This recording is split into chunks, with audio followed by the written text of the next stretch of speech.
આણંદમાં યુવકના આપઘાત બદલ પોલીસ પર હવે આરોપ લાગ્યા છે। જહાજના ગામના યુવકે પોલીસના ત્રાસથી આપઘાત કર્યો હોવાનો આરોપ લાગ્યો છે। પોલીસ યુવાનને પરેશાન કરતી હોવાનો પરિવારનો આક્ષેપ છે। યુવકનો મૃતદેહ સ્વીકારવાનો ગ્રામજનોએ પણ ઇનકાર કર્યો છે। 11 જુલાઈએ 3.5 લાખની છેતરપિંડીની ફરિયાદ કરવા માટે આ યુવક ગયો હતો। ખંભાત ગ્રામ્ય પોલીસે ફરિયાદ લેવાને બદલે યુવક પર જ ત્રાસ ગુજાર્યો। પોલીસના ત્રાસથી પરેશાન યુવકે પોલીસ મથકે આવી અને આપઘાત કર્યો। ઝેરી દવા ગટગટાવીને યુવકે પોલીસ મથકમાં જ આપઘાત કર્યો। યુવકના આપઘાતથી ગામ લોકોમાં પણ રોષ વ્યાપ્યો છે।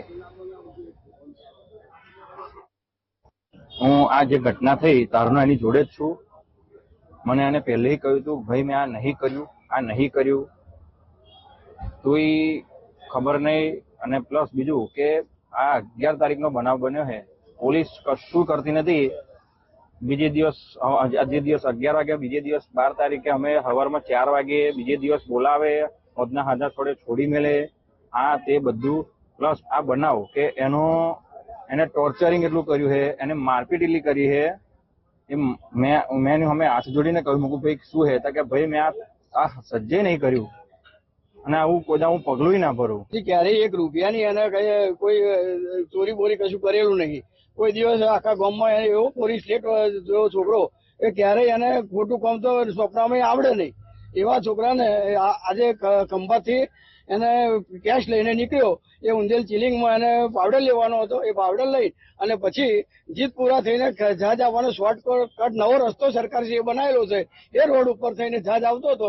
એ રોડ ઉપર વચ્ચે આ ઘટના ઘટી હતી અને એને કઈ કોઈ બાઇક લાત મારીને પાડી દીધા અને પૈસા એના પાસેથી ગુમ કરી દીધા, લઈ ગયો। જે દૂધ મંડળીના પૈસા દરેક સભાસદને એટીએમ કાર્ડથી આપતો હતો, માઇક્રો એટીએમ કાર્ડ એને જાત સેવા સહકારી મંડળે આપેલું। આ છોકરો 3 થી 3.5 લાખ રૂપિયા જેવી રકમ લઈ ખેડા જિલ્લા બેંકમાંથી લઈને આવતો હતો।